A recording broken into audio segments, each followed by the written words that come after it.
Wait for it. There we go. Hey, welcome to Grow for Show. Should we do? And here's my buddy because I love it. We had a bit of technical issues today, so we couldn't go live. We're going to record instead. If we mess up, we can edit it out. Thank God. We missed the 710 and 420. I was puffing out some Golden Goat earlier, obviously beforehand.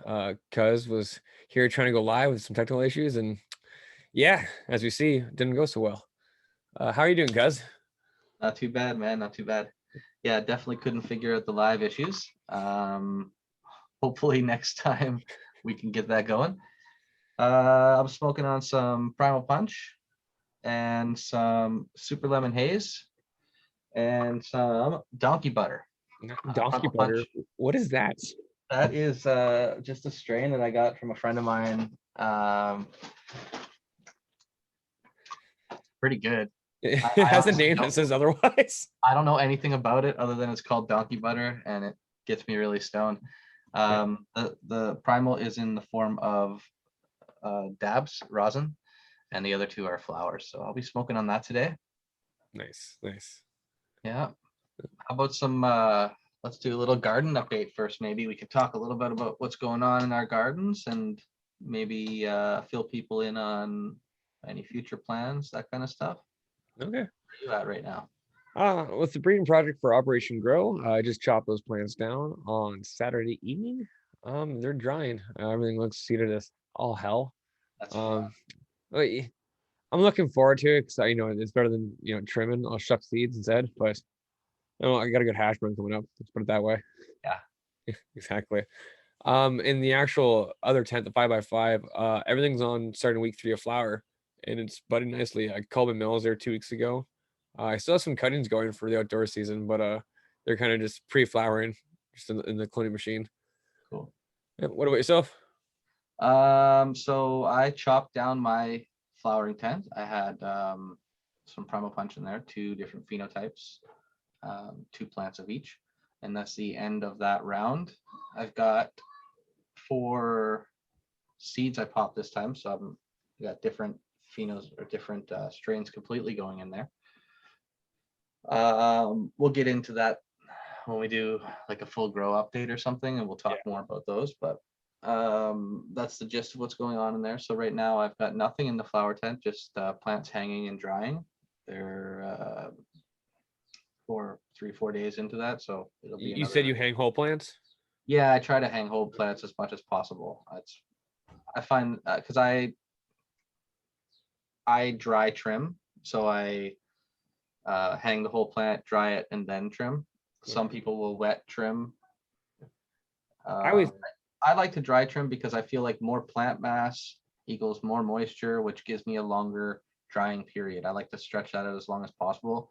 It starts to, in my experience, it's the whole beginning of the cure is that whole drying point, stretching it out. I know there's some people who experiment with a quicker drying method and then curing it after, which I'm sure works for them well, but every time I do that, I don't get a quality flavor or smell. So this is what I've been working on. I've noticed with certain strains, I can actually do the dry cure and keep the turrets, but with certain other strains, Golden Goat, if you try and dry it quickly, it does not keep any profile. It gets so bland. It gets you stoned, but there's not that pledge taste that I come to love. Yeah, cool. Yeah, I like to take my time with the drying period. I like to stretch it to like 10 days minimum. I would love to see like 14 days, 15 days. If optimally, if I had like what I would call like a drying room, I would just have that set at 60 degrees Fahrenheit and 60 to 62% humidity. And it would literally dry and cure while it's hanging. I wouldn't even need to take it out until I want to cut it. Yeah. Right, because that's perfect curing humidity and temperature as well. But yeah, that's what I'm working on right now. Got the plants hung, and I'm so excited because these are the 2 stinkiest Primal Punch I got my, I got to grow. I've only had 3 different phenos from this, and these 2 are my favorite. Were these phenos just as stinky last time, or is it just because of the green bicycles. This no, I think it's just like the last time I grew it. It's the smell, Okay. and I'll let you know if it's any more intense. Though the first time I grew it was synthetic, and this is organic with the green bicycle. So hopefully that makes a difference. Primal Punch is a strain from Med Grower One. Med Grower One seed company, I believe his seed company is called. Yep. Find him on YouTube. You can find him on Instagram. Couple of good.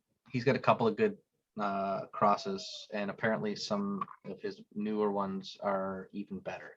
Ooh.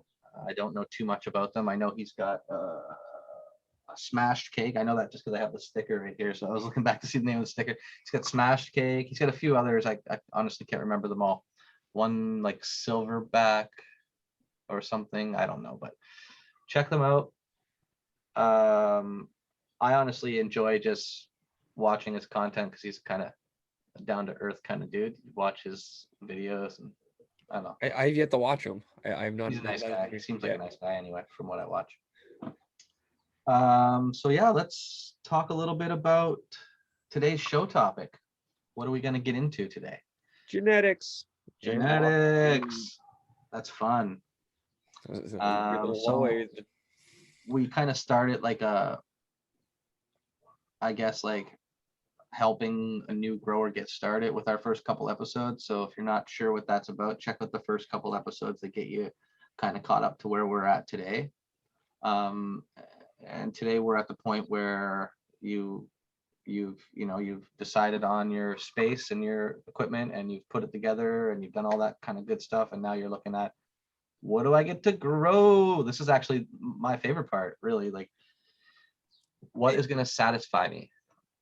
I find this the hardest part is that now once you get a good selection of beans going, what do I want to do? What do I want to start off with something a little more fruity, or do I want to go earthy, gassy? Do I want to do a tall plant grow, a short plant grow? Am I doing multiple strains, one strain? Like, there's so many varieties to do. Yeah, I agree. That's the hardest part. But honestly, kind of the funnest part. Popping seeds and seeing what you get. Here's what's really cool. When you see someone else popping seeds and you're looking at the pictures and you're hearing them talk about it, and then you say to yourself, I need that. And you get it and you pop it and you get something different. But guess what? You like it more, And then the other guy's looking at you going, wait a minute. How come his is, I want that. Yeah. So like you get different things with seeds. So don't think that if you're going to buy yourself a pack of seeds and you're going to buy 10 seeds and all you're going to do is pop seeds, that every time you pop it you're going to get the same thing.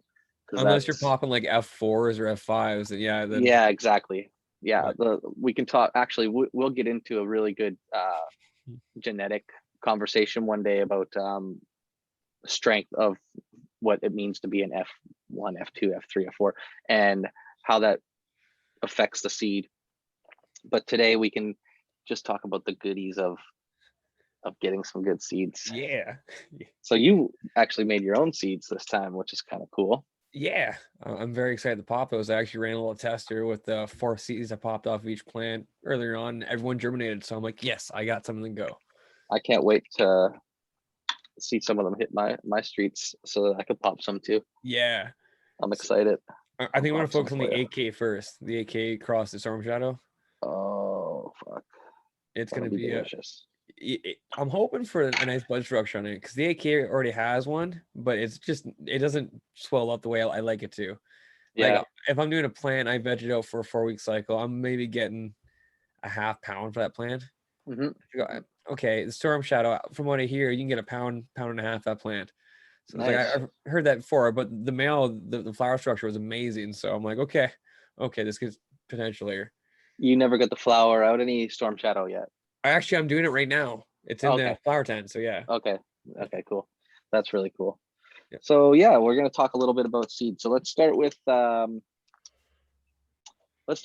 about I guess what we would say, like the 3 sort of types of seeds that you can buy, right? Like you can buy regular seeds, feminized, and autoflower.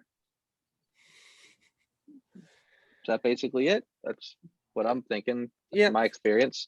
Or And- straight CBD. We'll call it a hemp seed. Oh yeah, there we Yeah, go. keep it basic. We're weed growers. Yeah. I So go CBD. Leave me alone. yeah, okay. I'm a weed grower. Okay, so let's talk a little bit about what those 3 things are or 4 things are. What's the differences in them? So let's say what's a regular seed? One that's male and female. There's a chance for the plant to go either way. Right. You just get a seed and it's a seed. You throw it in the ground, pop it however you want to pop it. Could be a male, could be a female.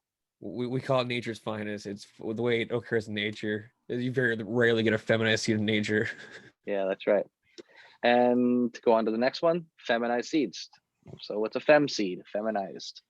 Chicks only. That's right. Means that when you pop that seed, you better see tits and no dicks, or else something went wrong. Feminized seeds are really good in like New our circumstances. Yeah, new growers and circumstances for Small people numbers. who can only grow 4 plants. You know what I mean? Like you can only grow 4 plants. You want to pop 4 seeds and get 4 Yes. females. Buy some fems. Sometimes breeders will charge a little bit more money for fems. It's not a huge difference, but it's totally worth it. You know, there's no like, I would say when you're buying regular seeds, it's 50-50. You know, is it a male or female? Who knows? When you're buying fems, you pay a tiny bit more, and it's 100% you're getting a bunch of females. If they I've pop. noticed it's like $20 more a pack. That's what Yeah, it's really small number. And let's describe what we would call an autoflower. something that's going to flower on its own time and accordance, regardless of the light schedule. Mhm. It is crossed with a rootable. Ruderalis. Yeah, that's it. Yeah. Yes, and you don't have much control over what that plant does. You No. kind of just put it in and let it go. You can try and take a cutting of it. Try is the key word. I've heard people who are successful doing it, but I can't imagine it would yield too much afterwards. And do autoflowers come male and female, or are they feminized? You can get them in both. You That's can what I was ram them. thinking. Yeah. Right. Yeah. And I haven't honestly personally popped any autos myself. Me I'm either. super interested in doing it if my plant count goes up and I can have a little bit of space in a bedroom and pop some. That'd be really fun. And then we talked, I guess we would say CBD, which is no Birdseed. THC. Yep. Yep. Grows a CBD. If you want to get a cheap CBD to work with and don't just want to practice, get a bag of birdseed. I guarantee you there's like probably about 10 or 20 hemp seeds in there you can practice on. There You know what they look like? Yep, it's true. That's funny. Never tried that. Never looked in there. Yep. So yeah, well, that's our sort of types of seeds. Let's also go over maybe your method. Like what method do you use to pop a seed? Personally, I'm a paper towel fan. Okay. It's been always, good to me. I think out of the about 60 seeds popping so far this year, I maybe had 2 not pop. And so if someone said to you, what the fuck's paper towel method? Like they've never heard, they're just starting to grow weed. How would you describe that to them? I would take a paper towel, preferably one without bleach in it. When I say without bleach, I mean actually in the ingredients. A lot of people don't realize if you look at them, they carry a lot of chemicals in them. So a bleach-free paper towel, I would completely saturate it in lukewarm water. Kind of hold it up over the glass, let it drip out until it just stops dripping, and have a Tupperware bin. I would put my seed inside this wet paper towel that's been quartered up. So I fold it in half again, put the seed in the middle, fold it one more time. And I put that in the Tupperware bin, put the lid on.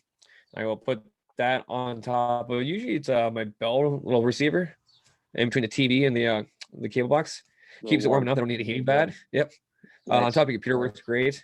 Just somewhere dark. I use the basement because no one watched TV down there. So it's like it's on, but no one uses it. Perfect. And usually about 16 to that's the earliest I've seen. I've seen as late as 5 days, 6 days. Check on them, and the tails are pop out. We'll take about a 1/4 inch, put them in the soil. And when you put them in the soil, tail down? Or do you look Yes, at tail that? down. That tail is going to want to go with gravity. That's right. Awesome. Cool. What Fairly about you? similar, fairly similar to my method. I mean, I would say I have one step that I do before you, but other than that, from there on is exactly the same. I soak them usually in a cup for 24 hours of water. That's the only thing I do different. Just water, no hydrogen Yeah, just peroxide. straight water. I usually just take like a little shot glass, and I just drop whatever seeds I'm popping into that shot glass, and I usually give them a couple taps, try to get them underwater completely, and let them. They usually sink. If they don't sink, that's actually a bad sign. You want them to sink, but don't let that fool you. Still try to pop seeds, even if they don't sink, all that kind of weird stuff. Still pop, still try.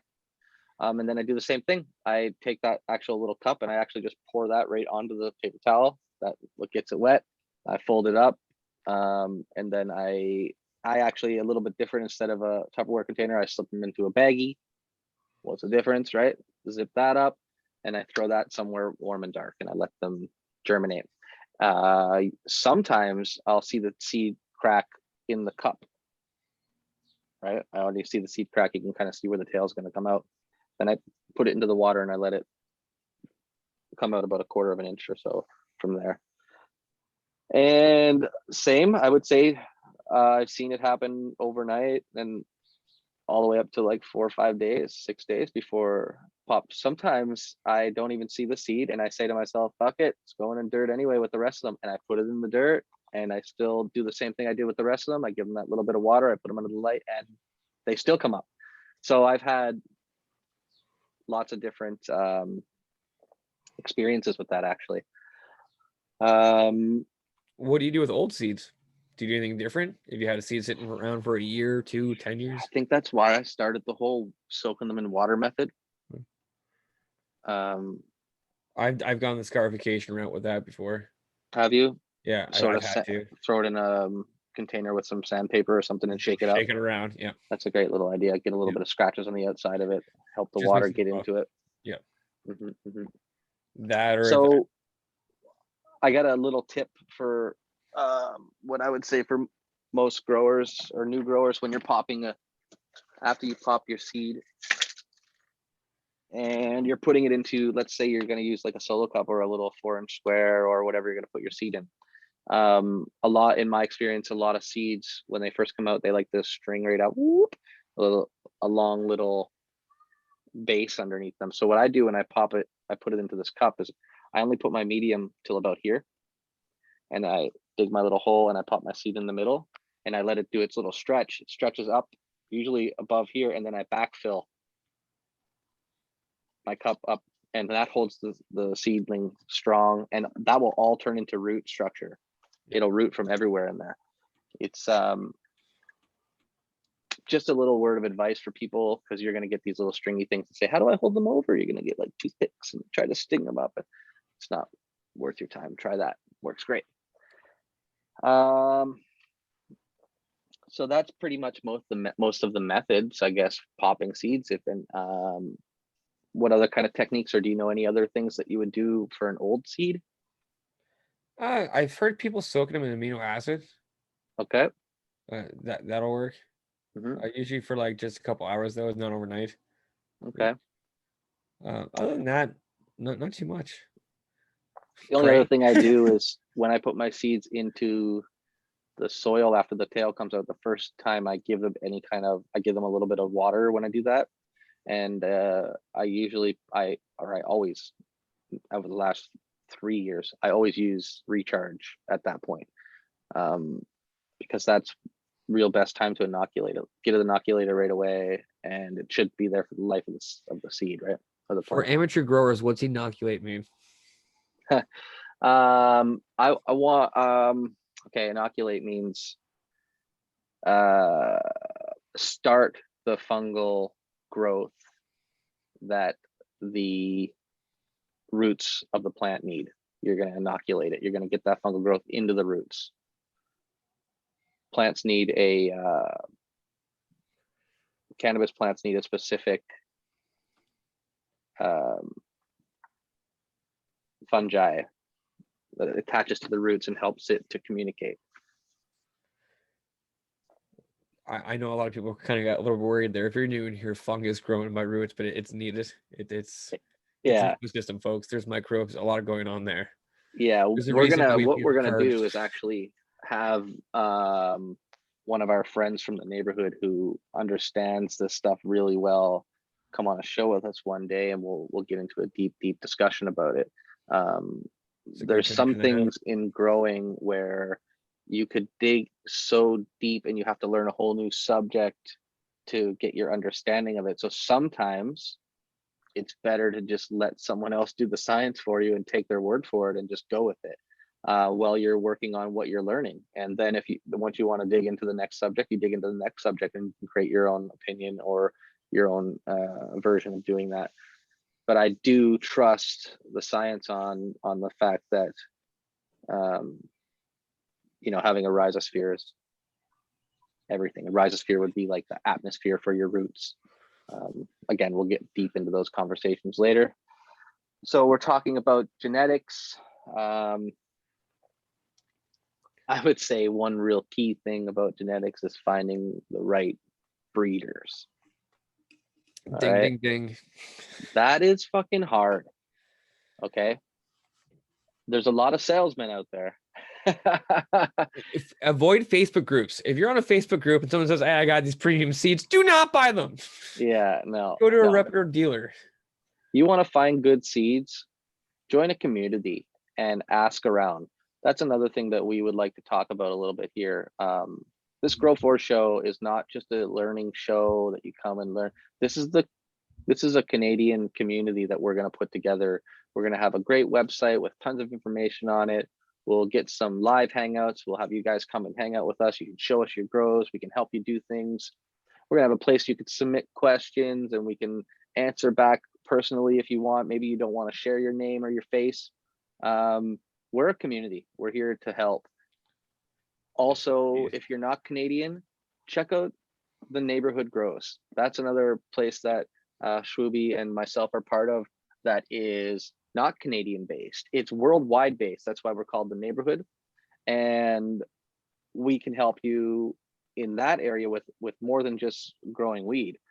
We got mycologists in there. We got people who are food science, almost Master brewers. Master brewers. We got lots of different things in there, and it's There's even really a duck. cool. There's even a duck. That's great. Lots of great information. So let's talk about breeders a little bit.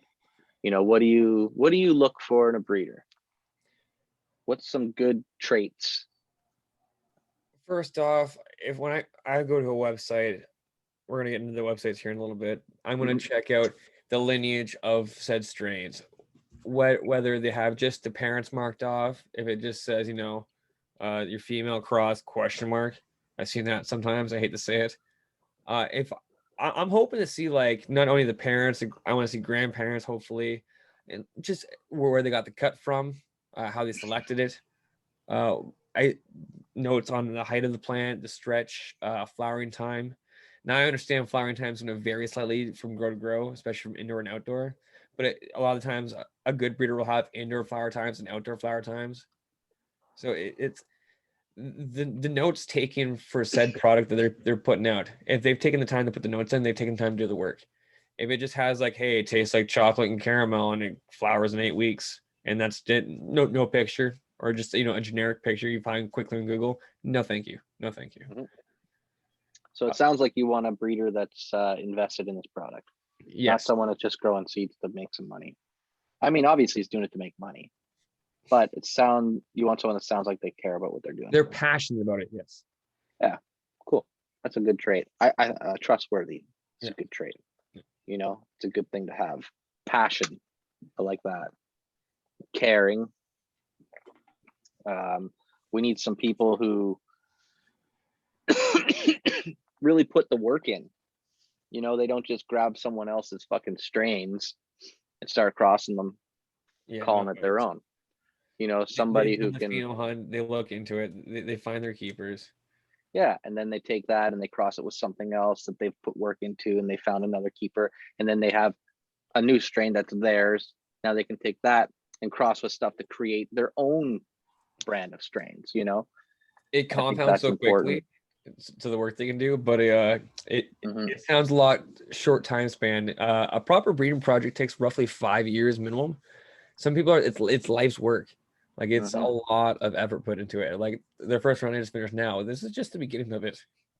When you This is start seeing breeders popping out lots of seeds, that's because they've done a bunch of work on a male or a female that they have, and now they got it to a place where they can just cross it to things and try. Once they get to that point, yeah, they start popping seeds out a little more often. But you're right, like, fuck, there's some work. especially if you find like a breeder that has a specific plant that they've named that plant because that's the keeper in their batch. I'm just gonna use it. Genetics King Solomon, his Arise Mhm. male. He Mhm. throws that with everything, and that's his plant. You know what he proudly displays it. So you Yep. know, okay, you've done the work. You've kept this. There's got to be a reason why. So that brings the curiosity, I would say. Yep. It's also to look for a breeder who grows the same type of weed you want to smoke. Like, just because we're talking about Irie again, uh, um, it doesn't mean you have to buy that. Like, he's predominantly a what we would call sativa dominant crosses, and some people aren't going to want that. He's got a lot of fruity and uh, flavorful weed. Funky. Funky, yeah.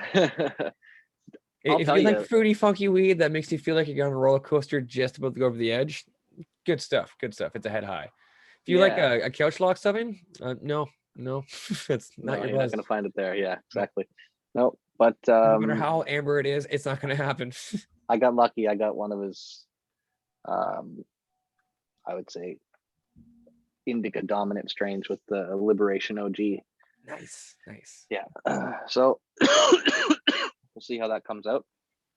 Um, Jeff falls right into that category. So when I say Jeff, that's Russ the Jeff from Irie Genetics. He falls right into that category of a trustworthy, hardworking breeder. Not only does he breed, he teaches people how to grow. You can check him out on the Grow From Your Heart podcast. It's where I learned. It's where a couple of people from the neighborhood learned as well. I know Bagsy told me that he learned a lot from there as well. Yeah. I unfortunately didn't know about him when I was starting, but since then, I still get a lot of learning from there and some great discussions with someone who knows some shit. You know, it's really great. You can check him out on the Grow From Your Heart podcast. You can buy his seeds from a couple of places that I know of. Seeds here now. And Hello Dank. I know there's more. If you go to iriegenetics.com, you can find out more about where you can pick up the seeds. But if you're in Canada, which we're focusing on a little bit, I know it's hard. Some people may find it hard to know where to buy seeds. And I can tell you a couple of places that I would recommend because I know they're trustworthy breeders. I won't even mention a strain because strain is dependent on you. But I'll tell you, these guys put work in, and if you're willing to buy from them, you're going to get product you're going to enjoy. Yep. So other than Jeff, here in Canada, I know Jordan of the Islands, fantastic breeder, and I have done some of his product, very, very good. I know I love growing marijuana, ILGM, really good place to grab stuff around here. Shwoob, you mentioned one earlier that you know as well. You mentioned many one. No. The Montreal cannabis was it Montreal cannabis seeds. I would avoid Okay. those guys. I would Okay. actually avoid those. Okay, good. Who did you say? Medi one? Yeah, many one.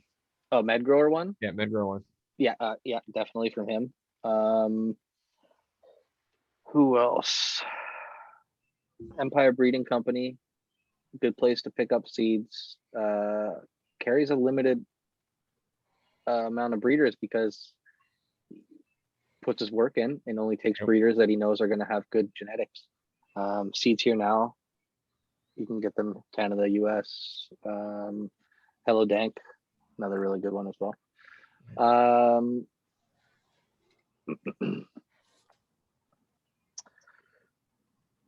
What else do we need to touch on? When you are looking for like actually selecting strains and you're looking at the height of the plant, make sure you account for the distance of light. For my first grow, I got bleach buds.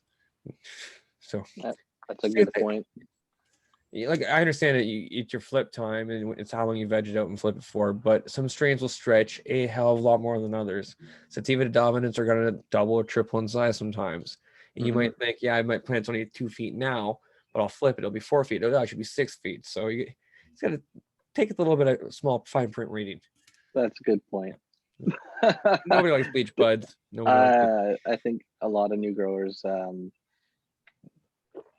fatal error of over veg, we call it. You'd be surprised how much a plant stretches when you flip from veg to flower, depending on the lineage of it.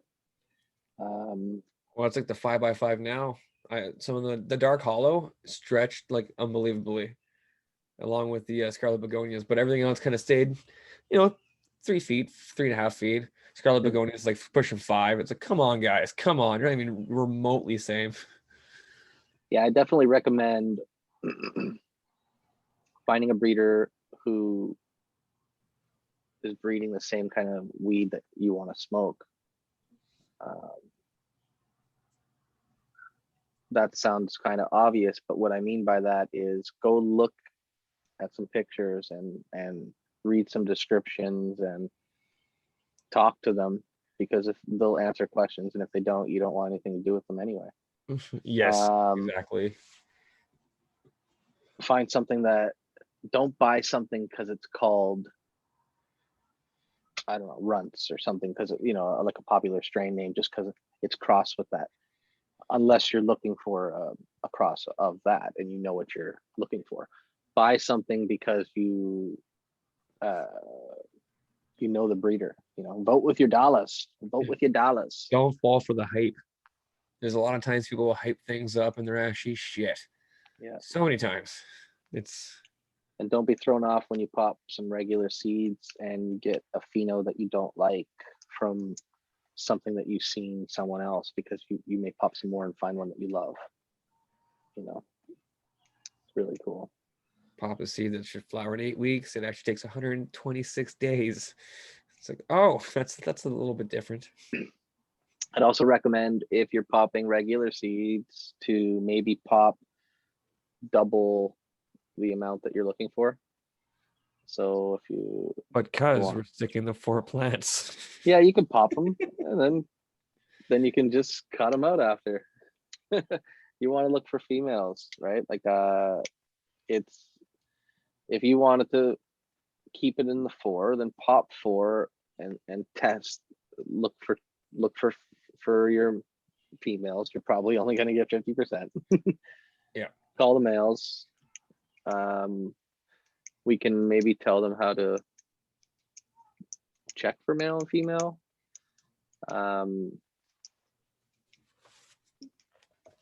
There's a few different ways that I can think of. Can you do it when they're in seed form? Yeah, fuck off, right? No, that's a hard no. You cannot tell if it's a male or female when it's a seed. You gotta grow that fucker out. The internet says it can. I know. You gotta grow that fucker out and check for balls. That's the only way. I would say, look, you can do a few things. You can do the genetic testing route. I don't know what our abilities are around here. I haven't looked into it. It's plausible, but it costs a little bit right now. Yeah, so it's not really something that's worth doing unless you're, money's not a problem. Next thing would be, you can let it veg long enough to look for the signs of a female or male. Usually 4 to 6 weeks, roughly. Some people have a hard time doing it without putting it in a flower tent and actually seeing it. That would be the third way. Change the light schedule, let it flower out and see what it pushes. Does it push some pistils or nutsacks? You can also use certain products like a New Millennium has Decision. Mhm. And even on an 18 and 6 flower cycle or light cycle, if you give it that for 2 days, it'll show pre-flowers every time. Okay, cool. That's really cool. I've never used anything like that. I don't like to stick anything in my plant that might be a plant hormone. That sounds like a plant hormone for me. Could be natural, but I don't think it is. Probably I not. don't think it is. probably not. No. I would suggest if you're not sure, and just throw it under the right light cycle and look for what you're looking for. And if you want to do it really easily, cut a clone off. You don't even need to Root it. root No. that clone. Just put it in a cup of water and then stick that into 1212. It'll stay alive for 4 or 5 days in that cup of water, no problem, with a little bit of water in the bottom. And all you do is just look at that clone, and when you see it start to pre-flower, you know that that plant that you cut the little pre-flower off is a female or a male. That works really well. I will say after you start flowering again, when you're going to flower, double check the plant sex again after about day 10, and also again at day 20. I Oh see them, yeah. yeah, for intersex traits, just something that will pop up. Mhm. For people that don't know what we're talking about, intersex traits is when you have a female plant and you start noticing pollen sacs develop either in the bud structure or on the lower parts of the plants. It could happen wherever, but generally it's on the lower end of the plant, I've noticed. Mhm. Yeah. Yeah, it'll be right where the bud comes off the stem, or the stem comes off, like a bud stem comes off the main stem. Yeah. And looks like little footballs, little bananas. Bananas. Nanners. Pajamas. That's where the name Nanners comes from. Yeah, definitely do some research. Find someone you enjoy. The product you want to look at it and just be drooling over it. It's really fun popping seeds, but it's also addicting. really cool when you get a keeper too. I know with us and our ridiculously stupid plant count, it's hard to like stick. Imagine if you wanted to have a keeper and still grow with 4 plants. Like, give me a break. So it sucks. That's probably why I pop more seeds than I should, but I'd like to get to the point where I just got like 2 phenos that I really like, and I don't know, I just get bored of them. I get bored. I move on. I want to move on. I'll be in love with something, and then next thing you know, I'm just like, it's boring. The only thing I never got bored of, and I'm almost embarrassed to say it because everyone thinks of it as just like, I don't get bored of Bubba Kush. I love Really a proper Bubba Kush. Yeah, yeah, fucking I love can it. see why. I enjoyed it. There used to be the one thing I used to get from Canna Farms when I was buying up an LP. Their Bubba Kush was actually decent, and it wasn't crazy priced. I've never gotten one from a dispensary. I don't buy from dispensaries. It's always been sort of like the gray market area around here, but BC has had some good Bubba Kush for years. Well, it grows well in your guys' climate, doesn't it? It's kind of Again, like yeah. that's a good thing to touch on. When you're searching for seeds, think about where you are and what kind of seed you're looking. Look for a breeder that's got the similar climate as you, because that means he's being successful with those seeds. You can probably be successful with those seeds. Humidity and barometric pressure make a difference, folks. If you're growing outside, you're so stuck for 4 plants. If you buy a plant that's supposed to grow on a mountainside at 50,000 above 50,000 feet above sea level, it is going to take differently to ground level. Mm-hmm. There's one thing I do feel about plants, though. They're super resilient, super smart. Yeah. And I do know from experience and from also talking to other people about plants that when you get a plant that may be suffering a little bit in your environment, keep growing it, like cut some clones and make cycle it. It does start to adapt if your environment's not like stupid, like out of whack for plant growing, as long as it's like Do you within do? yeah, as long as it's within that plant going environment. It may be used to something a little hotter or a little colder or something, but the more you grow it in your environment, it will start to adapt. Just like people, they climatize us to an environment. It might take generations, but evolution is a thing. It is a thing. It is a thing. So yeah, that's really cool. That's good. I can't really think of too much more. We talked about popping seeds, methods for popping seeds, the different types of seeds, how important it is to find the right breeder, Do and we where to touch buy on seeds. rabbit rooters? I don't think we touched on rabbit rooters. Nope, we didn't. I only use them when I do clones. That's why when I do seeds, I use whatever my medium's going to be. But you can tell them if you use them. I've used them a couple of times. Rabbit rooters, just like it. I want to say it's Rockwell, but it's not. It's just like a It's cube. it's usually peat and cocoa or peat. Those Okay. rapid rooters. Yeah. Oh, the plugs. Yeah. So essentially, what it is it comes like a pellet form. You add some water to it, let it sit. It expands upwards, and then once it's ready, it holds moisture for a good couple days. Pop your seed in it, and usually comes on a tray with a dome. I'm not a fan of using the dome. I I don't use a dome either. to me, when you grow a plant in an environment, like if it's in a grow tent, it should be acclimated to that environment right from the start. I'm not trying to grow any wuss plants. I need to be babying. I've got enough going on with the kids, the job, and family. So that plant better survive that environment. Otherwise, I don't want it. Mm-hmm. So yeah, no dome. No, I know people who grow who do cuttings and start their seeds in a dome like that because they want to keep the humidity up, and I understand that it's important to be in that humidity. I just try to keep my whole environment in that humidity, 70-80% and Yeah. warm, 80 degrees Fahrenheit. um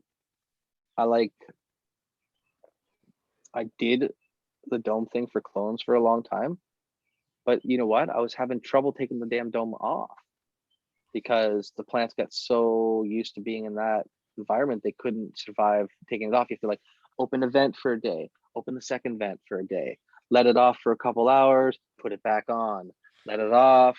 I was like, what the fuck? So I do the same thing now. I clone straight out in the environment and I have great success. They always root it. Maybe it's a day or two slower. I don't care. I'm not in a place where I need to be rushing out like that. How many leaves do you leave when you do a cutting here, just for that day or two slower thing? I figured something out from Operation Grow this season that I was kind of flabbergasted. Oh, How many leaves do you leave on? that's a good question. So I leave very minimal. I actually leave usually like uh 2, maybe 4 leaves plus the top, and then I pull them up and cut the edges of the leaves so that they all stop growing. Oh, so you cut the tips off? Yeah. Don't. Oh, you find that makes a difference? Science says otherwise. Science says it does, and I didn't Okay, believe it. I did it for this round, and it's been amazing. So, cool. Operation Girl had fuck, what's his name? It was like 5 episodes ago, 6 episodes ago. Professor something. He suggested leaving three leaves, including your top. So I usually leave the 2 tops and then the 1 little pedial, and don't trim the edges and put it in the cloner. See how that goes. I've noticed it clones the same time, if not quicker.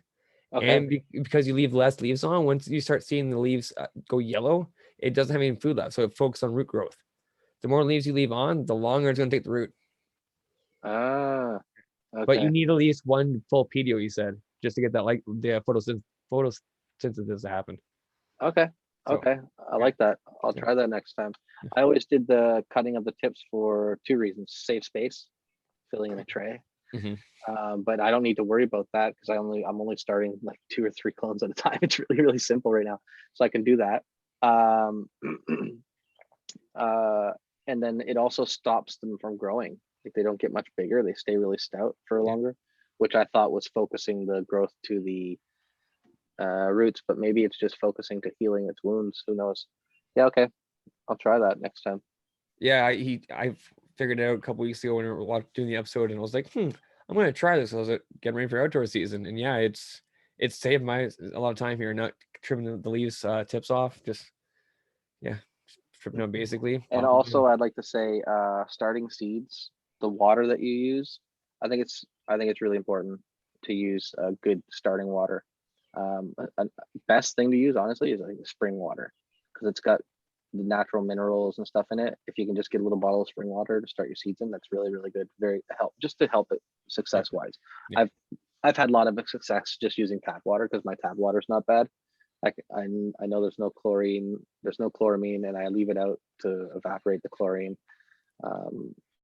I usually just use tap water now because of where I'm at, and I know it's good. It comes out of my tap at like 14 ppms, so it's clean water. If you don't have a meter to measure, you can always go on your local municipality website, your water facility plant, and they usually tell you what they put in the water and what levels and what it should range at. Things you want to watch out for are chlorine and chloramine. You want to off gas them for about 24 hours with the bubbler going in. So the issue with the two of those, and I've just did a bunch of research about this not too long ago, is pray that you don't have chloramine in your water, because that actually does not off gas. I have it. It's fine. So you need to filter that out. Yep. That's the only way to get rid of it. Chlorine will off gas, best in sunlight, but you can do it anywhere. Bubbling it helps it go faster. But yeah, chloramine, no matter what you do in that way, it will not go away. You have to filter it out. Yeah, it's just It's why I get a bottled water. It's yeah. I got lucky here. We only had chlorine in our water, so I can bubble it out overnight. envious. All right. So yeah. Thanks everyone for stopping by. Unfortunately, we couldn't chat with anyone in chat today because we don't know who the fuck's here. But when this airs, hopefully we will be able to jump into chat, say hi, and look forward to seeing you next week. The live show, maybe. Recorded shows, live shows, no matter what, we're going to do our best to get one out every week. Probably Thank just you do it, probably just Go do it in ahead. the sense of if we don't get through going live, we'll just record a show and release it afterwards. Yeah, Just absolutely. keep some We'll time. always be here. There's just the two of us working at this, two busy dads who work full time and take care of a family. So we're doing our best, and we're gonna get some help in here, hopefully sometime, to help manage the whole media side of it. So all we have to do is show up and do the work. That would be great. But for now, we're gonna keep doing what we do. Thanks again for stopping by, and we'll see you next week. Cheers, guys.